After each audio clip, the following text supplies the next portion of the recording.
من رأى وجهك يسعد يا كريم الوالدين حوضك الصافي المبارد وردنا يوم النشور. أعوذ بالله من الشيطان الرجيم. بسم الله الرحمن الرحيم. الحمد لله رب العالمين والصلاة والسلام على رسول الله وعلى آله وصحبه أجمعين. أما بعد. Assalamu alaikum wa rahmatullahi wa barakatuh. Wir sind heute inshallah beim 21. Unterricht. Wir werden heute inshallah Al-Khaliq und der Tawhid machen. Erinnert sich vielleicht jemand daran, welche Namen wir letzten Unterricht aufgezählt haben? Wir haben hier 5 Namen Allahs aufgezählt und haben sogar noch 2 weitere ergänzt, haben diese erklärt. Wir hatten den Namen Al-Khaliq, Al-Bari, Al-Musawwir, Al-Fatir und Al-Badi'. Und danach haben wir noch gesagt, es gibt Al-Khallaq und dann gibt es noch Al-Faliq, haben wir gesagt. Wir haben gesagt, Al-Khaliq ist das Gesamtüberbegriff, derjenige, der aus dem Nichts eine Sache erschafft. Al-Bari ist derjenige, dessen Schöpfung frei von jeglichen Fehlern und Mängeln ist oder vor Hinfälligkeiten, dass seine Schöpfung perfekt ist. Drittens, Al-Musawwir, haben wir gesagt, ist derjenige, der seiner Schöpfung eine Gestalt und eine Form gibt. Al-Khallaq, haben wir gesagt, derjenige, der dauerhaft, der immer wieder, jedes Mal erschafft, der dauerhaft immer wieder Neues erschafft. Al-Fatir, haben wir gesagt, ist derjenige, der explosionsartig, schlagartig eine Sache erschafft und danach eine Sache mukammel, wunderschön zustande kommt. Al-Faliq, haben wir gesagt, ist derjenige, der das Kern und das Korn keimen lässt. Und wir haben auf die Potenzial eines Kerns hingewiesen, wie mächtig doch ein Kern ist. Deswegen, wenn wir zum Beispiel Dawa machen, Tebli machen, hoffen wir auch auf den Namen Allahs Al-Faliq, indem wir das Korn, indem wir diese Dawa in dem Herzen des Menschen legen. Aber ob das Korn und das Kern danach aufsprießt und aufgeht, ist von Allah subhanahu wa ta'ala, der Al-Faliq ist, abhängig. Unterschätzt das Potenzial nicht, wenn ihr mit einem Menschen Tebli macht, auch wenn er in dem Moment das nicht annimmt, kann dieses Kern, was ihr in seinem Herzen eingebuddelt habt, sage ich mal, so ein Potenzial haben, dass nach 10 Jahren Allah seinen Namen Al-Faliq reflektiert und diese Hidayat danach zustande kommt. Und abschließend haben wir gesagt, Al-Badi' ist derjenige, der ohne, dass es vorher ein Gleichnis, ein Beispiel, ein Muster gab, der zum ersten Mal aus dem Nichts eine Sache erschafft, haben wir gesagt. Das sind die Namen Allahs, die wir aufgezählt haben. Heute ist der Überbegriff Al-Khaliq und der Tawhid und wir werden auf die Verse eingehen, die immer wieder mit der Schöpfung der Tawhid in Verbindung kommen. Wenn ihr alle diese Namen im edlen Koran beachtet, werdet ihr feststellen, dass all diese Namen unmittelbar immer wieder mit dem Tawhid in Verbindung stehen. Immer wieder kommen diese Namen mit dem Tawhid. Immer wieder deuten diese Namen auf etwas hin. Immer wieder.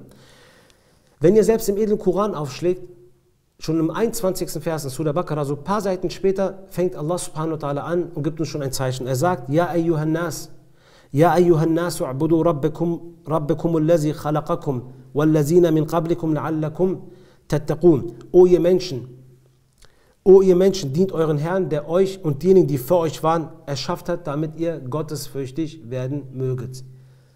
Allah subhanahu wa ta'ala kommt und macht die Mushrikun klein, erniedrigt die Mushrikun und sagt in Surah Ra'd, Qul, man rabbus samawati wal ard, sprich, wer ist der Herr, wer ist der Rabb der Himmel und der Erde? Qulillah, antwortet direkt, es ist Allah subhanahu wa ta'ala. Weil die Mushrikun, wenn du sie fragen würdest, wer hat die Himmel und die Erde erschaffen, würden sie auch sagen, es ist Allah, der Rabb der Himmel und der Erde, der Himmel ist Allah. Frag sie, wer ist der Rabb der Himmel und der Erde und antwortet daraufhin direkt, sag, es ist Allah. Qul, afattakhastum min dunihi awliya, sag, habt ihr denn statt Allah Helfer genommen? Habt ihr statt Allah jemanden genommen, den ihr anbetet, anfleht, von ihm Hilfe verlangt, von ihm fürchtet, von ihm erhofft? Habt ihr jemanden statt Allah genommen, der euch irgendwie helfen kann, einen Nutzen geben kann oder einen Schaden zufügen kann? La yamlikuna li anfusim naf'an wala darran. Sie können weder sich nützen, noch können sie sich selbst schaden, die Dinge, die ihr statt Allah anbetet. Qul hal yastawi al-a'ma wal basira? Sprich, ist denn derjenige, der blind ist und derjenige, der sieht, gleich, sagt Allah? Hal tastawi zulumatu wan nur, oder ist die Finsternis gleich wie dem Licht? Ja'alu lillahi shuraka'a khalaqu ka khalqihi fatashabaha al-khalqu alayhim? Oder habt ihr etwa für euch eine Schöpfung, die erschaffen haben und die Allah seine Schöpfung gleich ist? Also habt ihr irgendwas, wo ihr sagen könnt, das ähnelt Allah seine Schöpfung sehr gleich. Das könnte Allah seine Schöpfung ähneln. Habt ihr etwa so einen Gott, der sowas Ähnliches erschafft, wo ihr sagen könntet, das ist gerade verblüffend ähnlich? Einer, der perfekt erschafft, der aus dem Nichts erschafft, ohne dass vorher ein Exemplar gab, ein Beispiel, ein Prototyp, der es erschaffen hat. Und das darf keinen Fehler haben, funktionieren. Gibt es irgendwas, wo ihr sagen könnt, das ähnelt gerade Allah seine Schöpfung? Qul, sprich, Allahu khaliqu kulli shay'in wa huwa al-wahidu al-qahhar. Sprich, Allah hat alles erschaffen. Allahu khaliqu kulli shay'in. Er hat alles erschaffen und er ist Wahidul Qahhar. Er ist der Einzige, der Allzerstörende, der Allvernichtende ist Allah subhanahu wa ta'ala. Der allergrößte Beweis für den Tawhid ist, dass Allah der Schöpfer der Himmel und der Erde ist. Das ist der größte Beweis für den Tawhid. Jemand, der verinnerlicht, der tatsächlich glaubt, dass Allah subhanahu wa ta'ala der Schöpfer ist, dessen Glaube, dessen Aqidah, dessen Tawhid ist gefestigt. Ganz klare Sache. Allah sagt im Koran, Ja ayyuhan nasu uzkuru ni'matallahi alaykum. O ihr Menschen, gedenkt der Gaben Allahs, die er euch gewährt hat. Hal min khaliqi ghayrullahi yarzuqukum minas samai wal ard. Gibt es denn einen anderen Gott, einen anderen Rabb, der euch vom Himmel und von der Erde versorgt? Gibt es einen anderen Schöpfer, sagt Allah, Khaliq, der euch vom Himmel und von der Erde versorgt? La ilaha illahu, es gibt keinen Gott außer ihm. Wie könnt ihr euch denn abwenden? Ich werde jetzt drauf kommen, ich habe gesagt, unmittelbar, alle Namen der Schöpfung, die kommen, sind unmittelbar mit dem Tawhid in Verbindung. Allah deutet immer wieder, wenn er über seine Schöpfung spricht, immer wieder darauf hin, dass wir einzig und allein Allah subhanahu wa ta'ala anbeten sollen. Er sagt, guck auf die Schöpfung. Werdet ihr was Ähnliches finden? Werdet ihr was Gleiches finden? Guckt drauf. Wenn ihr nichts findet, dann wisst das alles von mir. Und er sagt, ich bin der Schöpfer von allem. Wenn wir jetzt schauen, wenn Allah subhanahu wa ta'ala seine Autorität uns berichtet, seine Macht, seine Gesetzgebung, dann beschreibt er es mit seinen Namen Al-Fatir und Al-Khaliq. Allah sagt im edlen Koran, Inna rabbakumullahu allazi khalaqa as-samawati wal arda fi sittati ayyam thumma istawa 'ala al-'arsh. Euer Herr ist Allah, der die Himmel und die Erde in 6 Tagen erschuf und danach zu seinem Arsch istawa machte. Yurshi al-layla an-nahara yatlubu hasisa. Er ist es, der die Nacht in das Tag hineinbricht, der den Tag, diesen Licht wegnimmt und die Nacht hineinbringt. Und dies folgt hintereinander mit einem Übergang, nicht abgekattet, ganz leicht mit einem Übergang, darauf folgend. وَالشَّمْسَ وَالْقَمَرَ وَالنُّجُومَ مُسَخَّرَاتٍ بِأَمْرِهِ. Die Sonne, der Mond und die Sterne sind dienstbar unter dem Befehl Allah subhanahu wa ta'ala. أَلَا لَهُ الْخَلْقُ وَالْأَمْرُ تَبَارَكَ اللَّهُ رَبُّ الْعَالَمِينَ. Achtung! Ihm ist die Schöpfung und ihm ist die Gesetzgebung. Segensreich ist Allah, der Herr der Welten. Allah will hiermit sagen, die Himmel und die Erde hat wer erschaffen? Allah. Also wer hat die Gesetzgebung für die Himmel und Erde festgelegt? Allah. Denkt dran, wer hat die Tag und die Nacht erschaffen? Allah. Wer hat die Gesetze für den Tag und Nacht festgelegt? Allah. Wer hat die Mond, die Sterne, die Sonne erschaffen? Allah. Wer hat die Gesetze festgelegt? Allah. Habt ihr ein Problem, eine Sorge? Ein Problem oder eine Sorge mit der Gesetzgebung, die Allah festgelegt hat? Passt euch da irgendwas nicht? Ist euch etwas unklar? Ist etwas unmonoton? Ist etwas nicht harmonierend? Nein, ist es nicht. Warum? Weil Allah der Gesetzgeber ist. Allah ist der Gesetzgeber von all diesen Dingen, die wir aufgezählt haben. Und Allah will uns damit sagen, o ihr Menschen, wenn ihr aufsteht, ihr müsst keine Angst haben, dass morgen die Sonne nicht anbricht. Die wird kommen, weil sie folgt den Gesetzen Allahs. Ihr müsst nicht Angst haben, dass morgen die Sonne auf einmal weniger Licht strahlt. Sie hat ein Gesetz, das sie befolgt und das ist das Gesetz Allahs. Ihr müsst nicht Angst haben, dass die Himmel auf euch einbricht. Keine Sorge, das ist alles unter Allah seine Gesetzgebung. Und wenn der Mensch weiß, dass eine Sache unter Allah seine Gesetzgebung ist, dann ist er automatisch beruhigt. Das ist die Fitra eines Menschen. Diese Dinge sind alle unter Allah seine Gesetzgebung. Und es funktioniert einwandfrei. Wenn du deinen Kopf in den Himmel hebst, sagst du, MashaAllah, wie schön ist das. Wenn du auf die Meere guckst, lobst du alles. Und dies ist alles unter Allah seine Gesetzgebung. Deswegen harmoniert es, deswegen ist es schön, deswegen passt alles. Allah kommt am Ende des Verses und setzt eine Regel fest. Ela lahul khalq wal amr.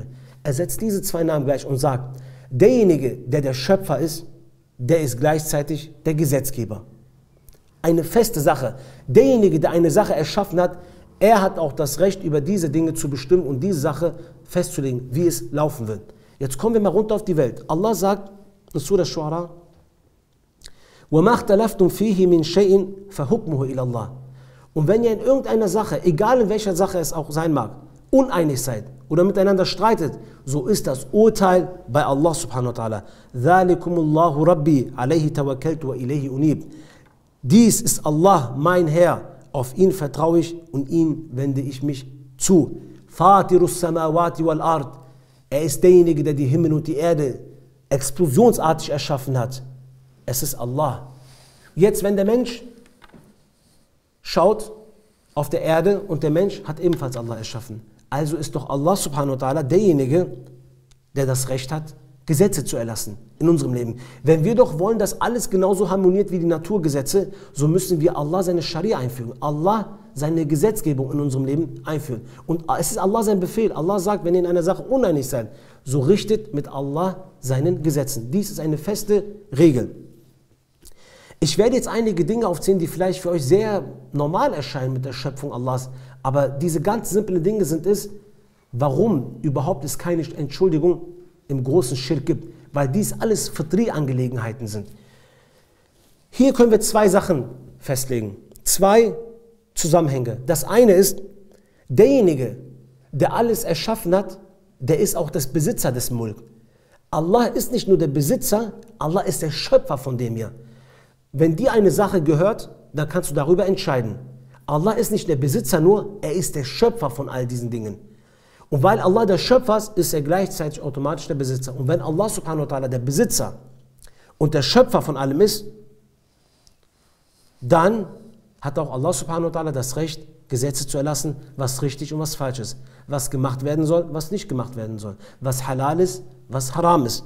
Der zweite Punkt ist, wenn Allah subhanahu wa ta'ala der Schöpfer von all diesen Dingen ist, ja, richtig, dann ist Allah auch derjenige, der seine Schöpfung am besten kennt. Richtig? Richtig.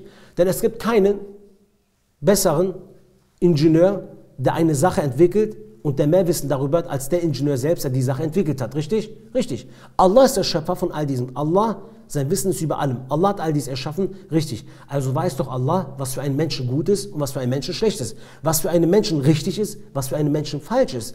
Allah setzt die Gesetze fest, was zwischenmenschliche Beziehungen betrifft. Allah setzt die gerechten Gesetze fest, was Gesellschaftslehre betrifft. Allah setzt die richtigen Gesetze fest, was Handel betrifft, damit kein Streit rauskommt, wenn er Zinsen verbietet. Allah ist es, der das Strafrecht festsetzt, damit Gerechtigkeit herrscht. Allah ist es doch, der die Menschen am besten kennt und weiß, welche Regel und welche Gesetzgebung am besten und am angebrachtsten für den Menschen ist. Wenn ihr zum Beispiel kommt in eurem Haus, euch gehört ein Haus, ihr seid der Besitzer von dem Haus, es kommt jemand und sagt, diese Farbe an der Wand, die du gestrichen hast, gefällt mir nicht. Ihr werdet jetzt bald einziehen in eine Wohnung und da kommt jemand und sagt, hier, das will ich nicht. Mach mal das Sofa da raus, das gefällt mir alles nicht. Ja?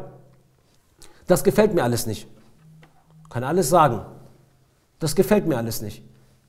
Er kann kommen und sagen, wir machen den Schrank jetzt weg, ich mache das, was ich da mache. Was würde der Mensch sagen? Was glaubst du, was du bist?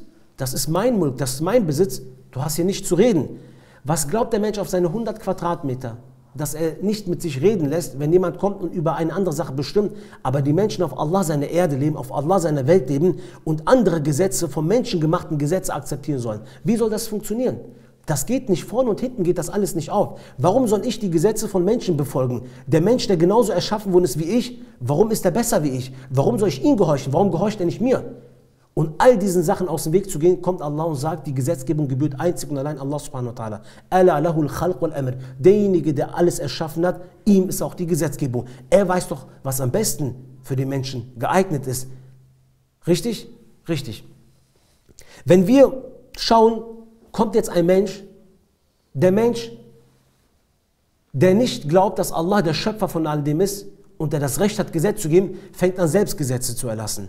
Ein Mensch, der die Probleme zwischen ihm und seiner Frau nicht mal lösen kann. Ein Mensch, der bei der Kindererziehung versagt hat, möchte Gesetze erlassen, um ein ganzes Volk zu regieren. Das sehen wir zum Beispiel jetzt bei der Pandemie, bei der Flüchtlingskrise hier in Deutschland. Wie diese Politiker versagen bei einer einzigen Krise. Minimale Krisen reichen aus, um dieses Land komplett zu zerstören. Das sind alle Gesetzgebungen so, nicht nur hier in der BRD. Überall ist es so. Wenn menschengemachte Gesetze kommen und es kommen mehrere Krisen aufeinander, ist dieser Staat überfordert. Das sind menschengemachte Gesetze. Man kann seine menschengemachten Gesetze an Mäuse ausüben, aber doch nicht an Menschenbevölkerung. Das ist lächerlich.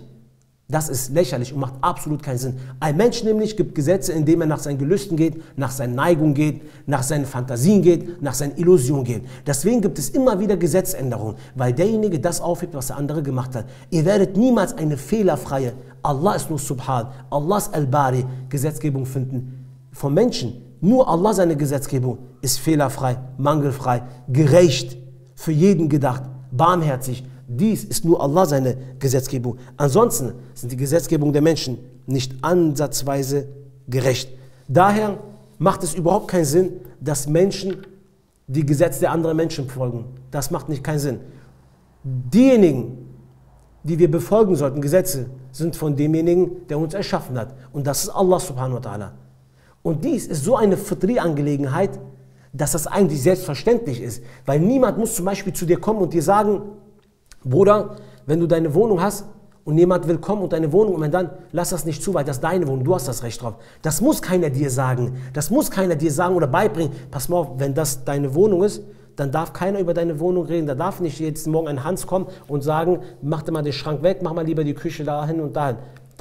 Das muss dir niemand beibringen. Das ist eine natürliche Veranlagung eines Menschen. Das, was dein Besitz ist, darüber hast du das Recht, das zu ändern. Und wenn das Allah seine Schöpfung ist, so ist Allah der einzige Gesetzgeber. وَلَا يُشْرِكُ فِي حُكْمِهِ أَحَدًا. Allah hat sich keinen Teilhaber in seiner Gesetzgebung genommen. Daher kommen wir und lehnen alle Systeme außerhalb der Scharia ab. Die Gesetzgebung Allahs, die Scharia Allahs, ist eine gerechte Scharia und das ist alles beinhaltet. Vom Sozialen bis hin zur Gesellschaft, bis hin zur Wirtschaft, bis hin zu Strafrecht, bis hin zu Diplomatie mit anderen Staaten. Alles ist in dieser Scharia beinhaltet. Und diese Scharia ist die Gesetzgebung, die wir der Menschheit präsentieren und sagen, probiert diese Scharia in euren Staaten aus und ihr werdet Gerechtigkeit, Frieden und ein harmonisiertes Zusammenleben miteinander finden. Führt diese Scharia ein und probiert es aus. Ihr habt die Gesetzgebung des Kommunismus, die haben es probiert, DDR hat es nicht funktioniert. Dann haben sie den Königtum, Monarchie probiert, hat nicht funktioniert. Laizismus haben sie probiert. Jetzt haben sie Demokratie ausprobiert. Jetzt haben sie Liberalismus ausprobiert. All dies wird zunichte gehen. Der Kapitalismus, all diese Systeme werden zusammenbrechen. Probiert die Scharia aus. Das gerechte System, was für jeden Menschen gemacht ist, ob Muslim oder Kafir. Für jeden ist ein Teil für ihn mit beinhaltet. Der zweite Name, den ich erwähnen möchte, ist Allah sein Name Al-Badi'. Allah sein Name Al-Badi' kommt im edlen Koran zweimal vor und beide Male, interessant, beide Male, indem Allah subhanahu wa ta'ala sagt, dass Allah sich keine Kinder genommen hat. Allah sagt im edlen Koran, وَقَالُوا اتَّخَذَ اللَّهُ وَلَدًا. Sie haben gesagt, Allah hat sich einen Sohn, Allah hat sich ein Kind genommen.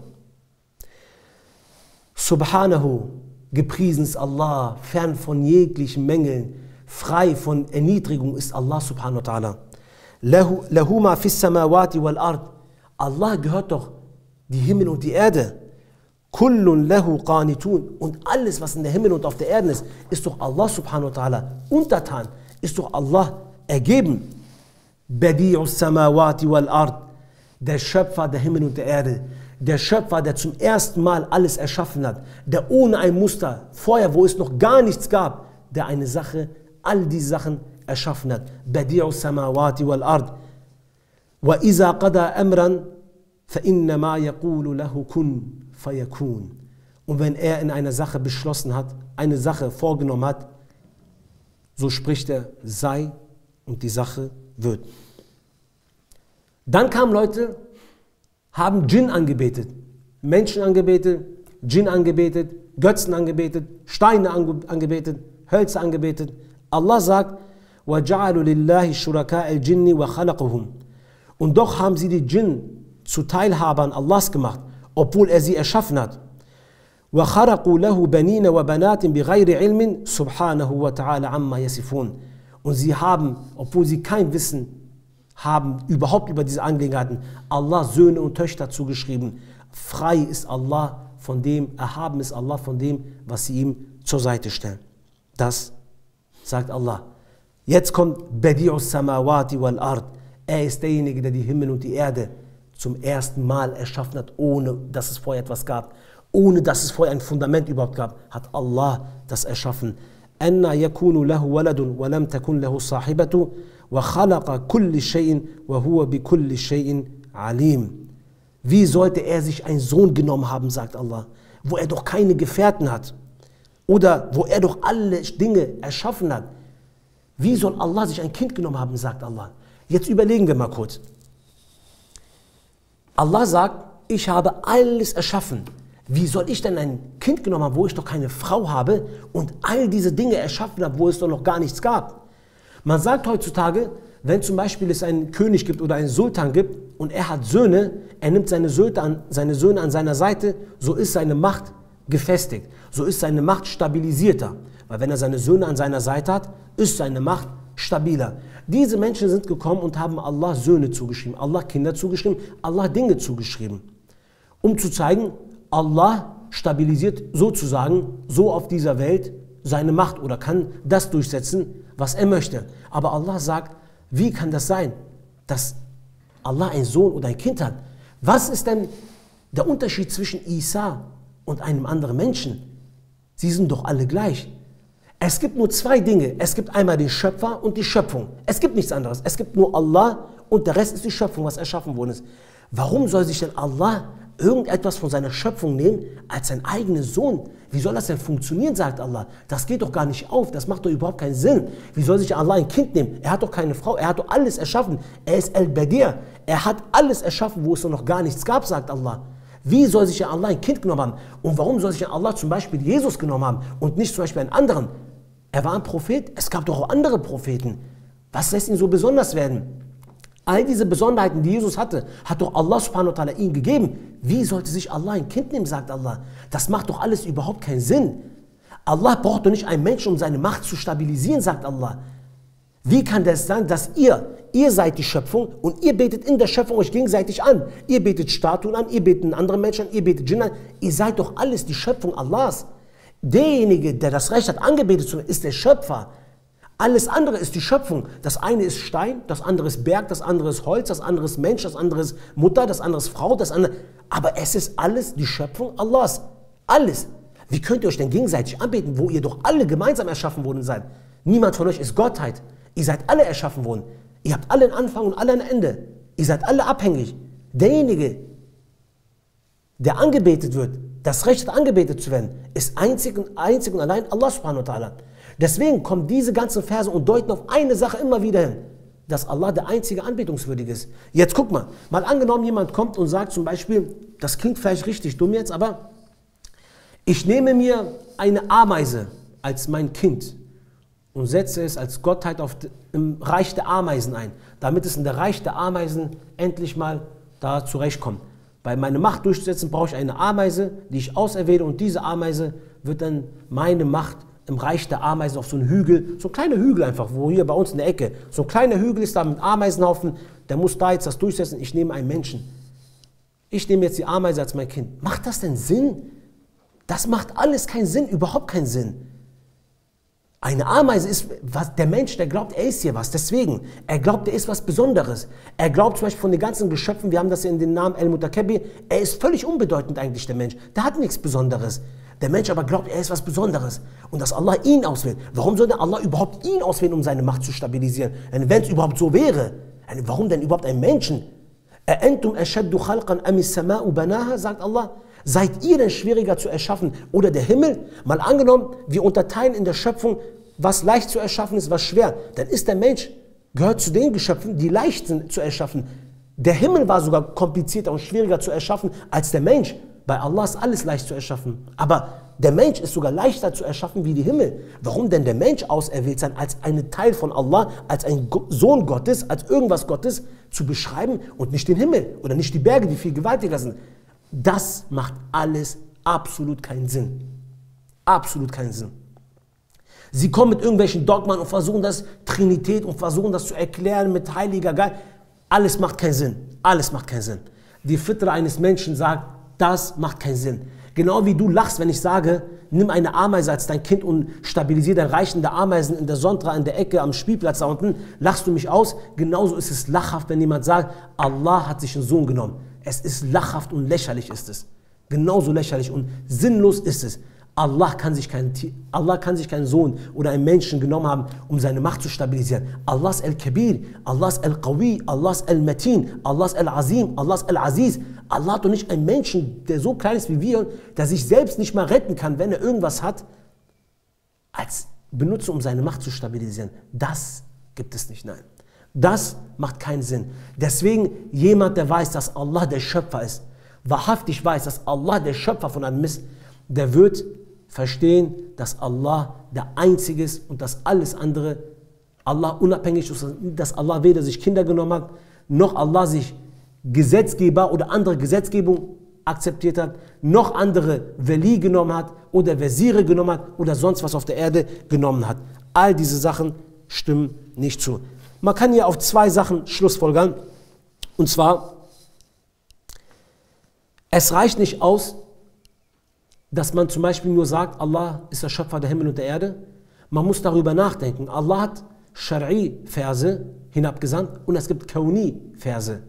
Shari-Verse ist der edle Koran, der Musaf, was zu uns herabgesandt worden ist. Die Kauni-Verse ist die Schöpfung Allahs.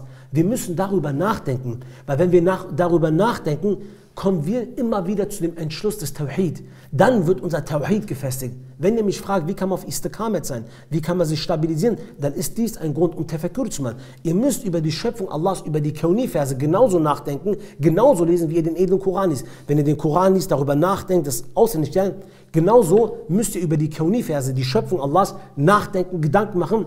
Nur dann wird euer Tawhid verfestigt. Nur dann kommen diese ganz simplen Dinge, die für euch 1 plus 1 sind 2, wo ihr gerade drüber lachen würdet, zustande, wo ihr sagt, Allahu Akbar. Das macht doch natürlich keinen Sinn, dass Allah sich ein Kind genommen hat. Natürlich macht das doch keinen Sinn, dass jemand anders über den anderen Menschen herrschen soll. Und dann kommen langsam diese Erkenntnisse. Ihr müsst, wenn ihr da über die Schöpfung nachdenkt, zu diesem Entschluss kommen. Deswegen weist ja Allah immer wieder uns darauf hin, über diese Dinge genau nachzudenken. Genau das ist hier der Punkt.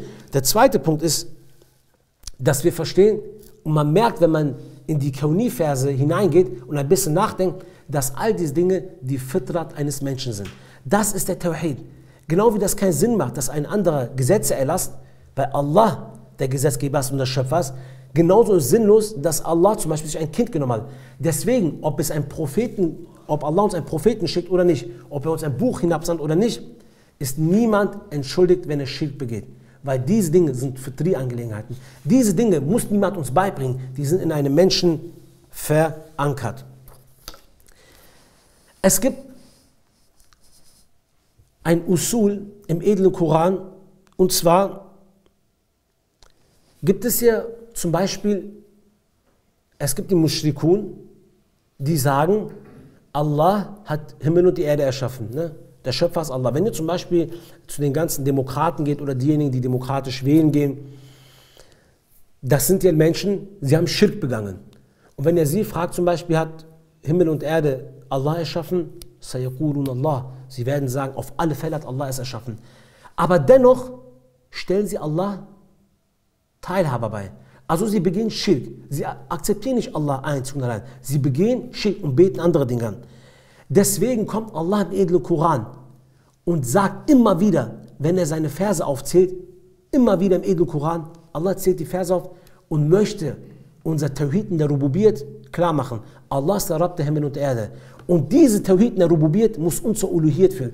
Dies muss dazu führen, dass wir einzig und allein Allah anbeten. Wenn wir über diese Schöpfung nachdenken, wenn Allah subhanahu wa ta'ala uns auf diese Sachen hinweist und sagt, er ist der Rabb von uns, so müssen diese Dinge uns dazu bringen, dazu bündeln. Das hat ja alles ein Ziel. Wenn Allah darüber berichtet, dann führt uns das alles zu einem Punkt.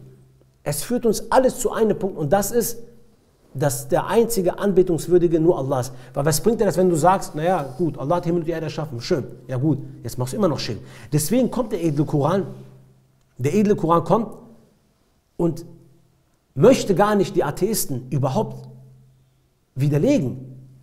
Es gab in Mekka Dahriyun, diejenigen, die an nichts geglaubt haben.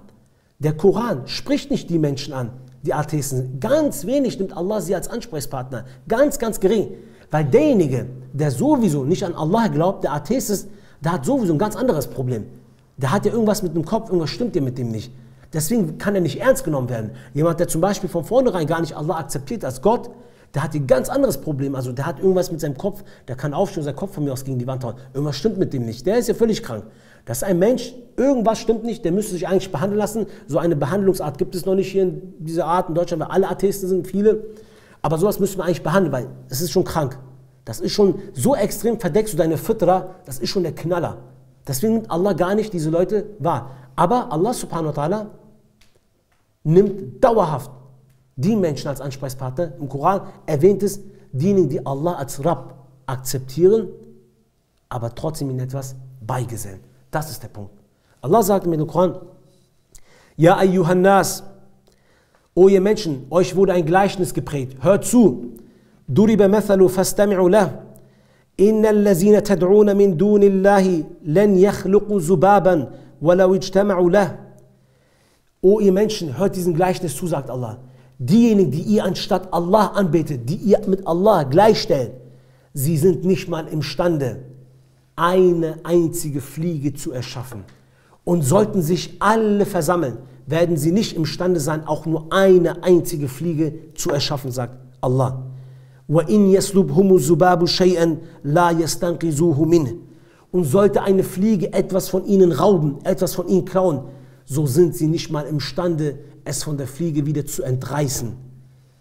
دَعُفَ الطَّالِبُ وَالْمَطْلُوبُ. Schwach ist der Suchende und der Gesuchte, sagt Allah subhanahu wa ta'ala. Allah subhanahu wa ta'ala redet immer wieder, gibt uns Gleichnisse auf die Menschen, die Allah als Rabb akzeptiert haben, aber Allah immer noch etwas zur Seite stellt. Das ist das Problem. Deswegen kommt Allah und will uns irgendwo hinbinden. Er will, dass wir nachdenken über die Schöpfung. Diese Schöpfung wird aber gebündelt irgendwo hin zu einem Ziel. Das muss immer dieses Resultat sein. Wenn ihr über die Schöpfung nachdenkt, muss alles zum Schluss auf einen Punkt kommen, und zwar, der Anbetungswürdige ist einzig und allein Allah und sonst niemand anders. All diese Gedanken, all diese Verse im Koran, die uns auf die Schöpfung hindeuten, weil wir können Allah nicht sehen, er deutet auf die Schöpfung und diese Schöpfung muss uns zu Allah bringen, dass Allah der einzige, wahrhaftige, anbetungswürdige Gott ist, sonst niemand anders. Das ist ja auch so. Wenn du die Macht der Berge siehst, da kommst du zum Entschluss, dass Allah der wahre Machthaber ist. Wenn du die Schönheit siehst, der unterschiedlichen Geschöpfe, da kommst du zum Punkt und sagst, Allah ist der einzig wahre Schöne. Du kommst immer wieder, indem du sagst, Allah ist der einzig wahre, Allah ist der Einzige, Allah ist der Wahrhaftige, der Einzige, der Besitzer von denen. Und dies ist ein richtiges Tafakkur über die Schöpfung, so wie es Allah von den Menschen verlangt. Es gab zum Beispiel, in der Türkei ist das ja häufig so, dass zum Beispiel mit diesen Studenten, viele Studentenbewegungen in den Universitäten werden ja Atheisten. Das sind halt diese Kommunisten, die da sind. Diesen Glaube wird ihnen entnommen. In Deutschland ist es genauso. Es ist ein christliches Abendland, aber das hat mit Christentum so gut wie gar nichts zu tun. Die meisten sind Atheisten, sie glauben gar nicht an Gott. Richtig. Wenn wir jetzt zum Beispiel heute aufstehen und sagen, pass auf, wir machen eine Konferenz und bringen den Leuten bei, es gibt einen Schöpfer. Wir widerlegen und sagen, es muss einen Gott geben. Gut, dann haben wir die Kommunisten überzeugt, dass es einen Gott gibt. Da sind sie morgen laizistisch. Und übermorgen sind sie dann Demokraten. Und darauf den Tag sind das dann Liberale. Deswegen, es macht keinen Sinn, einfach Allah zu beweisen. Die Verse im Koran sind auch nicht dafür gedacht. Wenn Allah zum Beispiel sagt, Allah kommt nicht im Koran und sagt, das ist der Beweis, dass Allah gibt, und erzählt er irgendwas auf. Sowas gibt es, ihr werdet nicht einen einzigen Vers im edlen Koran finden, wo Allah kommt und sagt, das ist der Beweis, dass Allah gibt. Nicht einen Vers, sowas gibt es gar nicht. Das ist gar nicht der Rede wert, um Allah zu beweisen. Aber Allah kommt immer wieder und sagt, ihr müsst den Tawhid verinnerlichen. Weil nur wenn der Tawhid sitzt, dass Allah der einzige anbetungswürdige Gott ist, dass man nur ihn gehorchen kann, nur ihn als Bestimmer, was richtig und was falsch ist, festlegen kann, nur ihn sich unterwerfen kann, nur vor ihm sich fürchten soll, nur ihn lieben soll, nur ihm vertrauen soll, nur von ihm erhoffen soll. Wenn all diese Dinge der Tawhid sitzt, dann wirst du morgen, ob Demokratie, ob Laizismus, ob Liberalismus, ob was weiß ich was, wirst du dich von keinem Wind in Zweifel bringen. Aber dein Tawhid muss sitzen. Wenn du kein Tawhid hast, dann bringt es nichts, ob du weißt, Allah hat die Himmel und die Erde erschaffen. Ja, das sagen Christen, das sagen viele. Das bringt nichts. Die Sachen müssen euch zum Tawhid führen. wenn wir schauen, sind die meisten, beziehungsweise fast alle Namen, alle Suren, in dem Namen Allah sein Name Al-Khaliq vorkommt, sind alle, ich glaube, sehr selten Mekki-Suren. Die meisten alles Mekki-Suren. Und dafür gibt es zwei Gründe, warum es Mekki-Suren sind. Das eine ist, da war die Dawa war der Tawhid gewesen. Und die Schöpfung Allahs ist der größte und der einfachste Beweis, um den Tawhid den Leuten zu erklären. Ist die Schöpfung. Das ist der einfachste und der leichteste Delil, um den Menschen das zu zeigen. Der zweite Punkt, warum Allah mit seinem Namen Al-Khaliq in Mekka vor allem extrem widerspiegelt, ist, weil die Menschen sind in dieser Zeit der Schwierigkeit ausgesetzt. Sie wurden gefoltert, sie wurden getötet, sie wurden gejagt, sie wurden vertrieben, sie wurden also gefangen genommen. Alles Schlimme. Und Allah subhanahu wa ta'ala möchte damit eigentlich sagen, o ihr Menschen, o ihr Muslime, werdet nicht hoffnungslos, werdet nicht schwach. Allah ist Al-Khaliq, der Schöpfer. Er hat euch diese Situation erschaffen, aber er ist imstande, euch auch eine andere Situation zu erschaffen. Vertraut auf Allah, seht, dass Allah der Schöpfer ist, der euch morgen eine andere Situation erschaffen hat, wo ihr die Oberhand bringt. Deswegen sind in Mekka die meisten Suren, die Geschichten, die dem Propheten hinabgesandt worden sind, die von Nuh, der eine schwierige Zeit durchmachen musste, aber Allah ihn danach eine neue Situation erschaffen hat und er ihn befreit hat und die Ungläubigen alle vernichtet hat. Die Geschichte von Ibrahim, a.s., der eine Schwierigkeit ausgesetzt war, Allah aber danach Namrud vernichtet hat. Die Geschichte von Musa, dass Allah Musa eine Schwierigkeit ausgesetzt hat, eine Prüfung, aber Allah ihn danach eine andere Situation erschaffen hat und Allah Pharao vernichtet hat. Daher ist es auch für uns wichtig, in einer Zeit der Schwierigkeit, wenn wir leben, zu wissen, dass Allah Al-Khaliq ist, Allah der Schöpfer von allem ist und er Al-Khalaq ist, dauerhaft neue Situationen erschafft und Allah es ist, der morgen unsere Situation auch eine neue erschaffen kann. Ich möchte zu einem wichtigen Unterschied kommen zwischen einem Muslim und einem Muschrik. Eins der größten, es gibt ja viele Unterschiede zwischen einem Muslim und einem Muschrik. Eins der größten Unterschiede zwischen dem Gläubigen und einem Muschrik ist, dass der Muslim über die Schöpfung Allahs nachdenkt, sich die anschaut, darüber nachdenkt, Tafakkur macht und der Muschrik sich darüber keine Gedanken macht, im Gegenteil sich davon abwendet. Allah sagt im edlen Koran, أَوَلَمْ يَنْظُرُوا فِي مَلَكُوتِ السَّمَاوَاتِ وَالْأَرْضِ وَمَا خَلَقَ اللَّهُ مِنْ شَيْءٍ. Haben sie denn nicht das Reich der Himmel und der Erde betrachtet und alle Dinge, die Allah erschaffen hat? Habt ihr nicht all diese Sachen mal beachtet, dieses ganze Reich der Himmel und der Erde, wie das erschaffen worden ist? وَأَنْ عَسَى أَنْ يَكُونُوا قَدْ اقْتَرَبَ أَجَلُهُمْ. Und haben sie nicht beachtet, dass ihre Lebensfrist vielleicht schon dem Ende nähert? Ihr Leben wird immer weniger. فَبِأَيِّ حَدِيثٍ بَعْدَهَا يُؤْمِنُونَ. An was anderes außer diese Verkündung wollen sie denn noch glauben, sagt Allah. Allah sagt immer wieder zu uns, o ihr Menschen, denkt nach, denkt nach, denkt nach, denkt nach, denkt nach. Und dann sagt er, merken sie denn nicht, dass ihre Lebenszeit schon langsam dem Ende geht und sie haben nicht ein einziges Mal das Reich der Himmel und der Erde sich einmal nur angeschaut, nicht ein einziges Mal darüber sich Gedanken gemacht, obwohl ihr Leben schon bald zu Ende ist. Und sie haben wirklich nicht einmal über den Himmel sich einen Gedanken gemacht, über die Berge, über das Wasser, über die Erde, sagt Allah. An was anderes sollen sie noch glauben? Worüber sollen wir uns Gedanken machen, sagt Allah. Allah sagt, macht euch Gedanken über den Tag und die Nacht. Der Tag und die Nacht. Allah sagt, Inna fi ikhtilafi al-layli wan-nahari wa ma khalaqa Allahu fi as-samawati wal-ardi la-ayatin liqaumin yattaqun. In dem Wechsel von Tag und Nacht und in dem allem, was Allah in Himmel und Erden erschaffen hat, sind wahrlich Zeichen für diejenigen, die gottesfürchtig sind, sagt Allah. Hast du jemals über die Tag und die Nacht nachgedacht, wie die Nacht hineinkommt und danach alles müde wird, alles dunkel wird, alles ruhiger wird, alles down gefährt? Und wenn der Tag kommt, alles lebendig wird, alles hochgeht. Habt ihr euch noch nicht einmal Gedanken gemacht über die Nacht und die Tage und immer wieder zu einer richtigen Zeit, immer zu festen Zeiten kommen sie. Keiner überholt den anderen, keiner will den anderen überholen oder mittendrin passiert ist. Habt ihr euch jemals darüber Gedanken gemacht, sagt Allah, er macht seine Nacht finster und den Tag macht er mit Tageslicht, bringt er hervor, mit Licht. Habt ihr nicht einmal darüber nachgedacht, sagt Allah? Nicht? Habt ihr euch zumindest über die Sonne und den Mond mal Gedanken gemacht, sagt Allah? هو الذي جعل الشمس ضياء والقمر نورا وقدره منازل لتعلموا عدد السنين والحساب. Allah sagt, er ist es, der die Sonne zur Helligkeit und den Mond zu einem Licht gemacht hat und ihnen besondere Stationen zugewiesen hat, damit ihr die Anzahl der Jahre und die Berechnung der Zeit beherrschen könnt. Habt ihr euch jemals darüber Gedanken gemacht, dass es alles Stationen hat, wie das alles läuft und das andere nicht einmal ausrutscht? Wenn ein Mensch kommt und eine Animation über eine Sonne erstellt, braucht er stundenlang, oder es gibt das Planetarium in Berlin irgendwo, da gibt es die Sterne und die Sonne und der Mond. Und wenn die Menschen da reingehen, sind die verwundert und sagen, wow, wie schön die Menschen das gemacht haben. Hast du jemals deinen Kopf in den Himmel gesetzt und jemals gesagt, Allahu Akbar, wie diese Sonne da brennt? Ja, wenn man einen Kronleuchter in einer Moschee sieht, der 5.000 Euro kostet, bewundert man diesen Kronleuchter, diese Menschen. Wenn sie eine Glühbirne sehen, die besonders ist mit so Drähten, bewundern die Menschen diese Glühbirne, die Licht spendet.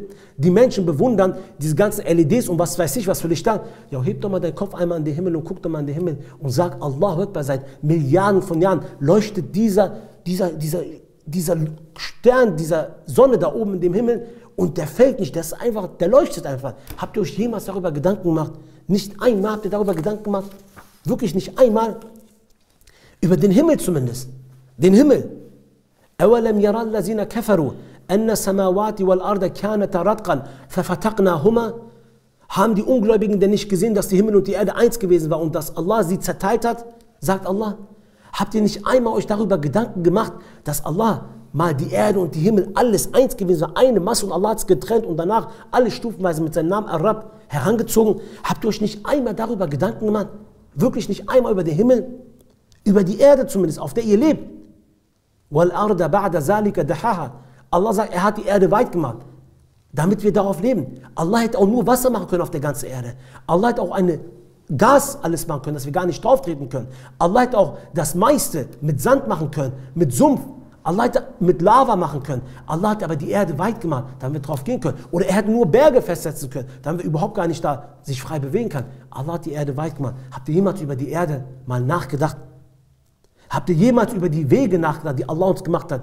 Ein Weg ist steinig, der andere ist aus Erde, der andere ist weich aus Sand, der andere ist Schnee. Über die Wege, die Allah gemacht hat. Ich bin vor einem Monat auf den Berg gegangen. Da war der Weg zu Ende gewesen. Da war ein Weg, der ging zu Ende. Und da wollte ich auf die andere Seite und da kam ein See. Und neben dem See war ein Riesenberg, der hochgeht. Und da war in dem See Steine. Die waren so gemacht, dass man genau die mit den Füßen immer weiter springen konnte. Und irgendwann war ein Stein zu weit weg gewesen. Den hätte man nicht mehr erreichen können mit draufspringen. Da habe ich links geguckt, aus dem Berg kommt eine Wurzel von einem riesen Baum raus und geht wieder in den Baum rein, sodass wie ein Griff war. Ja, habt mal einmal darüber nachgedacht, das ist alles von Allah gemacht. Alles von Allah gemacht. Stabil. All dies ist die Schöpfung Allahs. Haben wir nicht einmal darüber nachgedacht und Subhanallah gesagt? Über die Berge, die Allah festgesetzt hat. وَالْجِبَالَ أَرْسَاهَا. Allah hat die Berge genommen und wie Nägel in die Erde gehauen, damit die Erde stabil ist. Haben wir jemals über die Berge nachgedacht, was für eine Funktion die haben? Wenn du von Weitem auf sie guckst, sehen sie ganz glatt aus. Aber auf ihnen sind Berge, die auch Bäume, die nochmal, was weiß ich, vielleicht 10, 20 Meter rausragen. Habt ihr mal euch über die Berge Gedanken gemacht? Steinig, der andere ist mit Wegen, der andere ist mit Schnee. Habt ihr euch darüber mal Gedanken gemacht?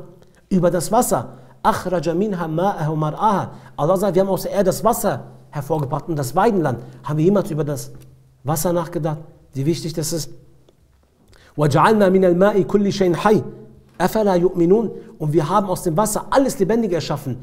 Wollen Sie nicht glauben, sagt Allah? Haben wir denn jemals über diese Sachen uns Gedanken gemacht? Oder haben wir uns zumindest mal Gedanken gemacht über, wir sind gerade auf dieser Welt, richtig? Vor uns waren ja Menschen gewesen. Vor uns waren ja auch Leute, die haben auf dieser Welt gelebt. Richtig, ne? Vor uns waren Menschen. Haben wir uns mal jemals Gedanken gemacht, was diese Menschen auf dieser Welt gemacht haben? Ob die richtig gehandelt haben? Was ist denen passiert? Haben wir uns jemals Gedanken gemacht? Allah sagt mir in dem Koran, لَقَدْ أَهْلَكْنَا الْقُرُونَ مِنْ قَبْلِكُمْ لَمَّا ظَلَمُوا وَجَاءَتْهُمْ رُسُلٌ بِالْبَيِّنَاتِ وَمَا كَانُوا لِيُؤْمِنُونَ كَذَلِكَ نَجْزِي الْقَوْمَ الْمُجْرِمِينَ. Allah sagt, und wir vernichteten Geschlechter vor euch. Warum? Weil sie haben gefrevelt, sie haben gesündigt. Zu ihnen kamen nämlich Gesandten und Propheten mit der Wahrheit, aber sie wollten nicht glauben. Deswegen haben wir das ungerechte Volk das gegeben, was sie verdient haben. ثُمَّ جَعَلْنَاكُمْ خَلَائِفَ فِي الْأَرْضِ مِنْ بَعْدِهِمْ لِنَنْظُرَ كَيْفَ تَعْمَلُونَ. Danach haben wir euch als ihren Nachfolger auf der Erde gesetzt, um zu gucken, wie ihr handelt werdet, sagt Allah. Haben wir uns jemals darüber Gedanken gemacht, warum die Leute vor uns vernichtet worden sind? Vielleicht werden wir auch vernichtet. Haben wir uns jemals darüber Gedanken gemacht? Jetzt bist du ein Kafir? Bist du ein Muschrik, dass du dir niemals Gedanken darüber machst? Bist du auch ein Kafir und ein Muschrik, wie Allah es beschreibt? Weil nur die Kafir und die Mushrikun machen sich keine Gedanken. Der Muslim, der macht sich Gedanken darüber. Hast du jemals darüber nachgedacht, wie Allah in unterschiedlichen Farben die ganzen Früchte uns geben hat? Eine ist gelb, der andere ist rot, die Kirsche ist rot, die Banane ist gelb, der Apfel ist grün, die Birne ist grün, die Pflaume ist lila. Alle Farben hat Allah hinabgesagt. Hast du jemals darüber dir Gedanken gemacht, wie Allah das erschaffen hat? Hast du dir jemals Gedanken gemacht, dass Allah dich aus einem Samentropfen erschaffen hat? Allah erwähnt diesen Samentropfen im edlen Koran. Samentropfen, was Najis ist. Was du in einer Toplum, in einer Majlis, wenn du mit mehreren Leuten sitzt, das Wort Samentropfen gar nicht mal benutzen willst, aus Schamhaftigkeit, benutzt Allah im edlen Koran. So was primitiv. Warum? Das heiligste Buch benutzt solche Worte. Denk nach, oh du Mensch, denk nach. Was ist denn los mit dir? Denk doch mal nach. Denk doch mal ein bisschen nach. Du warst ein Samentropfen, danach bist du ein Blutklumpen gewesen, danach ein Fleischklumpen, danach die Adern, danach die Knochen, danach ummantelt, dann bist du als Mensch auf die Welt gekommen. Denk doch mal nach, sagt Allah. Mit den simpelsten Dingen kommt Allah uns und sagt, denk doch mal einmal nur nach. Denk doch ein bisschen nach, sagt Allah. Bist du denn auch ein Kafir? Bist du auch ein Muschrik? Allah sagt im Koran, أَوَلَمْ يَرَى الَّذِينَ كَفَرُوا أَنَّ السَّمَاوَاتِ وَالْأَرْضَ كَانَتَا رَتْقًا فَفَتَقْنَاهُمَا. Haben die Ungläubigen denn nicht gesehen, dass die Himmel und die Erde eins gewesen war und dass Allah sie zerteilt hat? Allah sagt, die haben die Ungläubigen nicht gesehen. Haben die Ungläubigen, er sagt nicht, haben die Menschen nicht gesehen, haben die Ungläubigen das nicht gesehen. Also wenn ein Muslim bis zum heutigen Tag sich nicht einmal Gedanken über die Himmel und die Erde gemacht hat, dass alles mal eins gewesen war, dann hat dieser Muslim sich anzusprechen zu fühlen bei diesem Vers. Der kann sich angesprochen fühlen bei diesem Vers. Bist du denn auch ein Kafir und ein Muschrik, dass du dir nicht einmal Gedanken über die ganze Sache machst? Nicht die Kuffar, die Menschen heute sind es. Es sind die Menschen, die Muslime, die behaupten Muslim zu sein, machen sich ja keine Gedanken. Es sind die Muslime selbst. Allah sagt mir in Koran, وَكَأَيِّ مِنْ آيَاتٍ فِي السَّمَاوَاتِ وَالْأَرْضِ يَمُرُّونَ عَلَيْهَا وَهُمْ عَنْهَا مُعْرِضُونَ.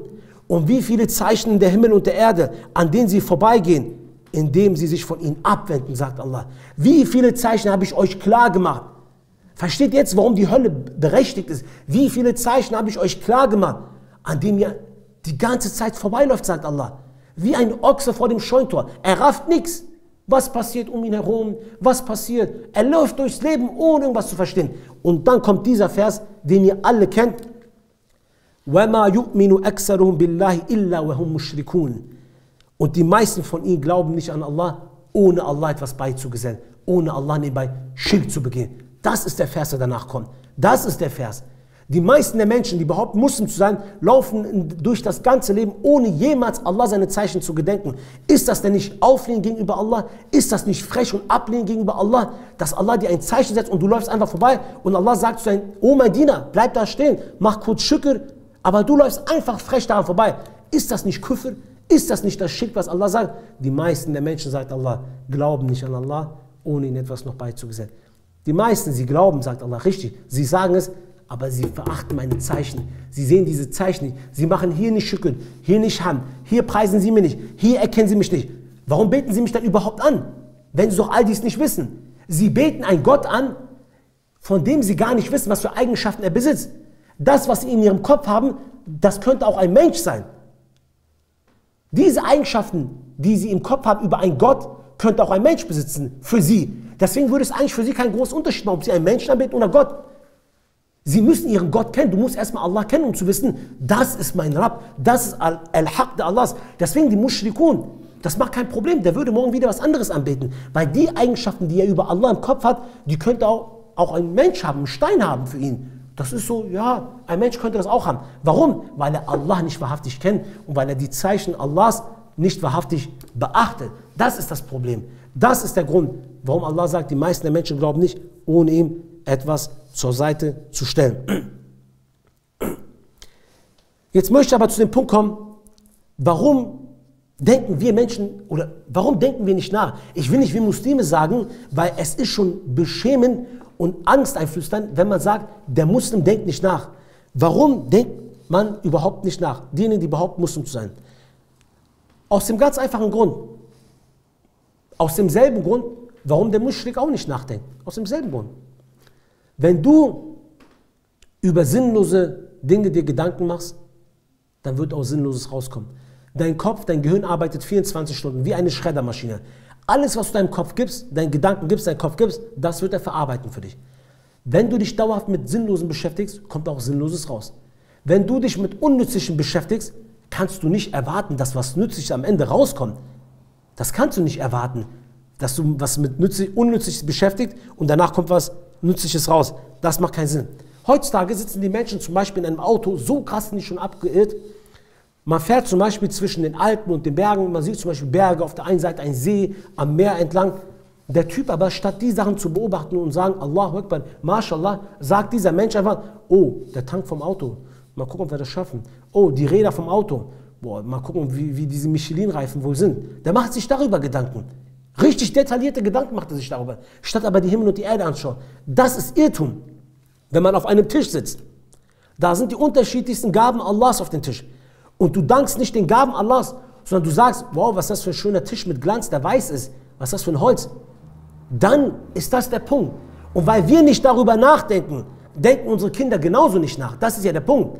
Dein Kind hat dich doch noch nie gehört, wo du gesagt hast, guck mal, Allah, seine Schöpfung, Subhanallah, MashaAllah, Alhamdulillah, guck mal, wie Allah die Berge erschaffen hat. Dein Kind hat doch noch nie von dir gehört, dass du das jemals gesagt hast. Genau deswegen wird dein Kind das auch nicht machen. Dein Kind hat dich gehört, wie du über Schminke geredet hast, über Auto, über Geld, über Häuser, über Gold, über Urlaub, über Kleidung, über Schuhe. Dein Kind hat dich gehört, wie du immer darüber geredet hast. Deswegen, wenn dein Kind morgen ein Auto sieht, wird er sagen, MashaAllah, Barikallah, Hayyakallah, Allahu Akbar. Er sieht eine Villa und sagt, MashaAllah, wie schön ist diese Villa, wie Barikallah. Aber er sieht zum Himmel und sagt nicht einmal, MashaAllah. Jemand, der in den Himmel schaut und nicht MashaAllah sagt, aber auf ein Auto oder auf eine Villa schaut und MashaAllah sagt, der hat an seinem Iman zu zweifeln. An dessen Iman ist stark zu zweifeln. Und weil wir heute so kommen und nicht mehr diese Sachen berücksichtigen, kommen unsere Kinder genauso und sagen, wenn sie eine Villa sehen, Allahu Akbar, 10-mal MashaAllah, MashaAllah, MashaAllah, MashaAllah, Barikallah, Allahu Akbar.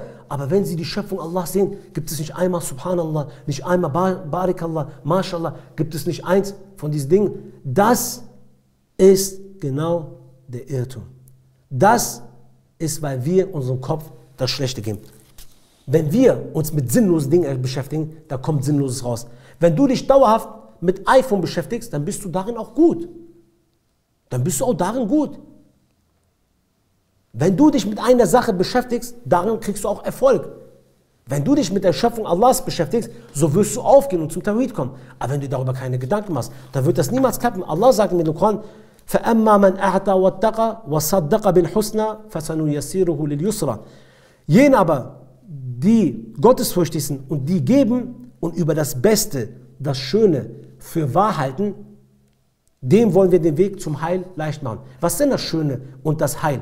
Das Schöne ist die Schöpfung Allahs, was Allah erschaffen hat. Wenn du dir darüber Gedanken machst und dies für wahr hältst, dann wird Allah dir den Weg leicht machen. وَأَمَّا مَنْ بَخِلَ وَاسْتَغْنَى وَكَذَّبَ بِالْحُسْنَى فَسَنُيَسِّرُهُ لِلْعُسْرَى. Aber jene, die geizig sind und die gleichgültig sind, denen alles egal ist und das Beste und das Schöne leugnen, denen wollen wir den Weg zum Drangsal leicht machen.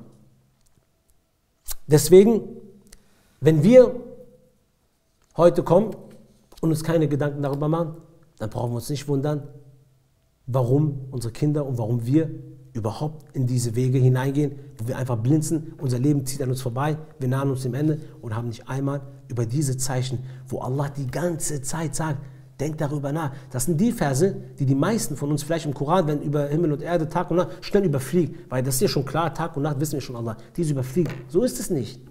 Ihr täuscht. Lasst euch nicht täuschen. Das ist Täuschung. Ihr kennt es nicht, ihr wisst es nicht. Solltet ihr jeden Tag über die Nacht nachdenken, jeden Tag wird es nicht ausreichen. Man muss darüber nachdenken. Das will Allah. Ihr werdet Allah nicht sehen, aber Allah will unbedingt, dass ihr über seine Zeichen nachdenkt. Weil wenn ihr über seine Zeichen nachdenkt, werdet ihr einen Tarayyara entwickeln. Ihr werdet eine Verwunderung entwickeln, wo ihr Allah bewundert. Und dann werdet ihr Allah so anbeten, wie es ihm wahrhaftig gebührt, als ein Rabb. Und dann werdet ihr verstehen, dass keiner ihm gleich sein kann, dass niemand Allah ersetzen kann. Dann wird euer Tawhid-Glaube erst fest werden.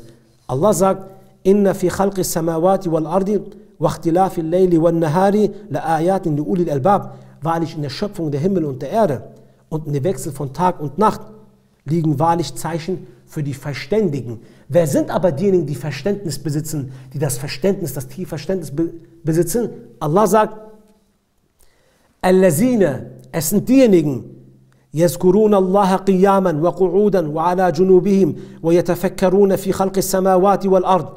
Es sind diejenigen, die Allahs gedenken, die machen Zikr im Stehen, im Sitzen, im Liegen, auf der Seite und die über die Schöpfung der Himmel und der Erde nachdenken. Und wenn sie über die Schöpfung nachdenken, was sagen sie? Rabbana ma khalaqta haza batilan subhanaka faqina azab an-nar. Sie sagen, o unser Herr, du hast all dieses nicht umsonst erschaffen. Du hast all dieses nicht im Batel. Du hast die Himmel und die Erde nicht umsonst erschaffen. Gepriesen bist du. Hüte uns vor der Strafe des Feuers. Das sind diejenigen, die das Verständnis besitzen. Du kommst zum Zikr, wenn du viel Zikr machst. Du musst viel Zikr machen. Du musst viel Zikr machen, über Allah denken, Allah Shukr machen, Allah Hamd. Und dann, wenn du auf die Schöpfung guckst, wirst du darüber nachdenken und dann sagst du, oh Allah, das alles harmoniert hier. Alles ist hier im Einklang. Jetzt verstehe, warum das erschaffen wurde, das hast du alles erschaffen, um das zu zeigen. Und dann kommt dieses Verständnis und dann sagst du, Allahu Akbar. Du hast dies alles nicht umsonst erschaffen, sagst du, Subhanaka. Gepriesen bist du, frei von allen Fehlern und Mangeln bist du, Allah. Hüte uns vor der Strafe, das Feuer einfach, Wallah. Mehr sagen wir nicht. Ich möchte zum letzten Punkt kommen und dann beenden. Und zwar, die Sahaba, die Asr Sadat, das sind unsere Vorbilder, der Prophet, die Sahaba, die ersten Generation, sallallahu alaihi wasallam. Sie waren in ihrem Iman, in ihrem Ikhlas und ihrem Amal uns Meilensteine voraus.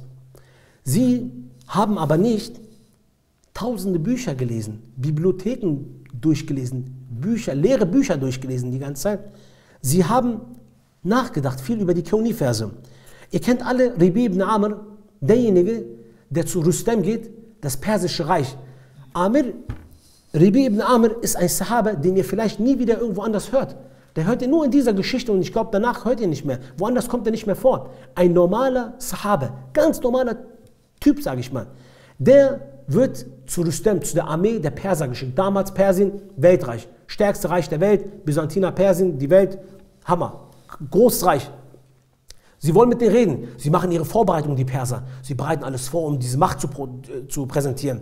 Ja, große Zelte aufgebaut, dann so ein Sitz und da alles aus Gold und Schmuck. Und dann schickt Sa'd ibn Abi Waqqas, der Kommandant, Ribi ibn Amr dann, um mit ihm zu verhandeln. Vorher nichts abgesprochen, nichts abgesprochen. Hier, pass auf, du musst das sagen, wir gucken mal, sag das, wenn er das antwortet. Geh, red mit dir, guck, was sie wollen. Ribi ibn Amr geht mit seinem Kamel dahin. Er nimmt seinen Speer und zerreißt alles auf dem Boden, was sie aufgebaut haben, um zu zeigen, eure Dunya ist uns nichts wert. Diese Sahabe haben nur Allah groß gesehen. Sie haben alles andere und jeden anderen auf der Welt klein gesehen. Sie haben Allah Al-Kabir, Al-Mutakabbir, sie haben Allah gekannt, weil sie über die Schöpfung nachgedacht haben. Er geht, macht alles kaputt, kommt zu Rustem. Da sagt Rustem, was wollt ihr eigentlich hier? Was wollt ihr? Er sagt, wir sind hergekommen, um die Menschen vor der Dienerschaft zum Diener aufzuheben und die Menschen zur Dienerschaft zu Allah zu bringen. Wir sind gekommen, diesen Schirk aufzuheben, denn dass Menschen, die Schöpfer, was ich vorhin gesagt habe, dass man sich gegenseitig anbetet, bin ich gekommen, um aufzuheben, die Anbetung nur zu Allah zu bringen. Daraufhin sagt er, uns wurde, Ribi ibn Amr sagt, uns wurde befohlen, also entweder sagt er, es gibt für euch Optionen. Entweder werdet ihr euch ergeben und ihr seid unsere Geschwister, oder ihr zahlt Jizya, das sind die Optionen, die ihr habt. Ihr zahlt Schutzgeld und werdet erniedrigt, oder wir kämpfen gegen euch. Und dann vertrauen wir auf die zwei Dinge, die Allah uns versprochen hat. Das sind eure drei Optionen. Eine vierte gibt es nicht. Guck mal, der steht vor einem Macht, ein Riesenreich. Daraufhin sagt er, was hat denn euer Gott euch versprochen? Den Sieg oder das Shahadat. Entweder werden wir siegen, oder wir kommen ins Paradies, wir siegen, wenn wir sterben. Eins von beiden werden wir auf jeden Fall kriegen. Daraufhin sagt er, ja, ich brauche aber Zeit, um darüber nachzudenken. Er sagt, unser Prophet hat gesagt, wir sollen euch Ungläubige 3 Tage Zeit geben zum Nachdenken. Daraufhin sagt er, ich kriege das in 3 Tagen nicht hin. Sagt er, du hast 3 Tage Zeit oder wir werden gegen euch kämpfen. Daraufhin sagt er, woher kann ich denn sicher sein oder sicher gehen, dass zum Beispiel die anderen mich nicht angreifen? Bist du etwa der Emir? Der sagt, nein. Bist du der Kommandant? Nein. Wer bist du denn? Ich bin ein normaler Soldat. Ja, aber woher kann ich denn sicher gehen, dass die anderen uns nicht töten oder angreifen? Sagt er, wir Muslime sind wie ein Körper. Das brauchst du nicht. Keine Angst, ich gebe dir mein Wort. Wir Muslime sind wie ein Körper. Wenn der eine was sagt, halten sich alle dran. Daraufhin wendet sich Ribi ibn Amr um und geht weg. Dieser Mann hat nicht studiert. Der hat nicht irgendwo gelesen. Dieser Mann war in der Wüste, hat einfach seinen Kopf hochgemacht, hat gesagt, Allahu Akbar, Subhanallah, du hast alles nicht umsonst erschaffen. Das war so einer. Würden heute die besten Leute kommen, um einen Text für die Präsidenten zu schreiben, glaube ich, hätten sie das in 3 Tagen nicht mal geschafft, so eine Rede zu machen. Er muss sich gar nicht umstellen oder irgendwas, pass auf, du musst das da, geh einfach. Er war einfach authentisch. So ist er echt gewesen. Er war wirklich so. Sie waren echt so gewesen. Sie waren wirklich so gewesen. Sie mussten sich nicht verstellen. Diese Menschen haben nicht lange gelesen, 1000 Bücher gelesen. Vielleicht war ihr Wissen sogar weniger wie unser. Vielleicht ist unser Auswendiger mehr wie ihres gewesen. Aber ihre Amal, ihr Ikhlas, ihre Taqwa war am höchsten. Das, worauf es eigentlich ankommt im Leben. Darauf kommt es an. Sie haben verstanden, um was es geht. Wir haben es immer noch nicht verstanden. Sie haben verstanden, was Allah eigentlich von ihnen will. Was will eigentlich Allah von uns? Was möchte er? Das haben sie verstanden, haben das umgesetzt. Es geht nicht darum, viel zu lernen und lernen und lernen und lernen und lernen und nichts in die Tat umzusetzen, keine Amal zu teilen. Darum geht es nicht. Deswegen, wenn wir wie die Sahaba sein wollen, sollen wir unseren Kopf mal ein bisschen in die Himmel setzen und darüber nachdenken. Deswegen, wenn heute Leute kommen und manchmal sagen sie, warum können wir keine guten Argumente bringen? So, wenn ich jemandem spontan sage, sag mal was, dann kommt immer irgendwas Sinnloses raus. Warum, wenn wir sprechen, kommt nichts mit Hikmet raus, nicht mit Weisheit. Wenn die Sahaba gesprochen haben, ein normaler Satz, das war voller Weisheit gewesen. Warum? Sie haben auf Hikmet geguckt, sie haben über Hikmet nachgedacht. Ihr Herz war mit Hikmet, deswegen waren ihre Worte reich. Sie haben einen Satz gesagt, die Sätze sagen wir jeden Tag. Sie haben ihre Kinder beigebracht, Amantu billah wa kafartu bit taghut. Ein Satz. Aber man merkt schon, wenn die das gesagt haben, das war Gewicht, dahinter ist Hikmet. Wenn wir das heute sagen, ist das leer. Warum ist das so? Wisst ihr warum? Wir sind innerlich leer. Und wenn innerlich das leer ist und ein Wort kommt raus, dann ist dieses Wort ohne Hikmet und man spürt ein Wort, es hat Schall, es ist leer. Worte kann man nicht anfassen, richtig, aber man merkt ein leeres Wort. Ein Wort, wenn es kein leer ist, wenn es nicht gefüllt ist, merkt man. Da kannst du die besten Sachen sagen, sie sind einfach nur leer. Die Sahaba, sie waren nicht so. Ihre Worte waren weise. Sie haben mit Hikmet geguckt, Hikmet hier gehabt und dann kamen weise Worte raus. Heutzutage sagst du jemandem, sag was, dann bereust du, dass du gesagt hast, er soll was sagen. Sagst du einfach, hoffentlich redet keiner. Das ist das Problem. Daher, wenn heute Leute kommen, eigentlich ist das sehr, sehr unverschämt und Leute kommen und sagen, wirklich diese Frage stellen sollten. Es gibt eigentlich keine dummen Fragen. Worüber soll ich denn nachdenken? Es gibt Menschen, die kommen und sagen, worüber soll ich denn nachdenken? Okay, gut, ich sollte verkünden, aber worüber denn? Okay, die Himmel und die Erde, ich habe es ja gesehen, aber was soll ich denn darüber nachdenken? Oder das Wasser, Subhanallah, das Wasser zum Beispiel, das Wasser, ich habe es gesehen, aber worüber soll ich nachdenken? Oder ich habe die Wolken gesehen, worüber? Oder die Sonne und die Sterne, was soll ich nachdenken? Eigentlich ist das eine sehr, sehr traurige Frage. Wenn jemand das sagt, dann würde ich am liebsten mich einfach umdrehen, mich in ein Zimmer einsperren und einfach darüber überhaupt erstmal klarkommen. Aber ihr müsst eine Sache verstehen. Nachdenken ist eine Handlung. Genau wie ihr das Essen gelernt habt, das Gehen als Kind gelernt habt, ist das auch eine Sache, die man lernen muss. Wir sind so extrem raus aus diesem Nachdenken, dass das erstmal Bedarf hat. Ihr werdet erstmal versuchen nachzudenken, vielleicht wird es erstmal nicht. Ihr werdet irgendwie auf andere Gedanken kommen, ihr werdet abgelenkt werden. Macht es aber wieder. 2-mal, 3-mal, 4-mal, 5-mal, bis ihr euch erstmal daran gewöhnt habt. Wenn ihr erstmal viel Zikr macht und euch an das Gedenken daran gewöhnt habt, dann geht es langsam auf. Ihr könnt nicht sagen, ich habe einmal versucht darüber nachzudenken, hat nicht funktioniert, das war's. Das geht nicht. Ihr müsst dauerhaft machen, dauerhaft, wenn ihr Dinge seht, Subhanallah sagen, wenn ihr Dinge seht, diese verknüpfen mit Allah, seine Schöpfung. Ihr müsst versuchen, Verknüpfungen immer wieder aufzubauen. Nicht einfach als eigenständig zu sehen. Das hat eine Verknüpfung. Das wurde von Allah, von dem Herrn, der dich erschaffen hat, auch von mir erschaffen. Also vom selben Gott erschaffen, der dich und dem erschaffen hat. Baut eine Verknüpfung auf. Denkt darüber nach. Und Nachdenken ist eine Prozedur, die man immer mit der Zeit immer mehr und mehr darüber nachdenken muss, damit das zu einem Achlaq wird. Ihr könnt nicht sagen, ich denke jetzt darüber nach, jetzt gehe ich raus und habe den Durchblick. So ist das nicht. Deswegen, das ist eine Prozedur, ihr macht es immer wieder, immer wieder. Deswegen kommt Allah im Koran immer wieder und immer wieder, damit man auch immer frisch bleibt und immer wieder erinnert wird. Deswegen lest den Koran und guckt, auf was Allah uns hindeutet, auf was er zeigt. Darüber sollten wir nachdenken. Inshallah werden wir den nächsten Unterricht auch über Al-Khaliq, die Schöpfung, aber diesmal über den Menschen, Embryologie und wie der Mensch erschaffen worden ist. ندعو الله يجمعنا على كتاب الله وعلى شريعة رسول الله صلى الله عليه وسلم وآخر دعوانا أن الحمد لله رب العالمين.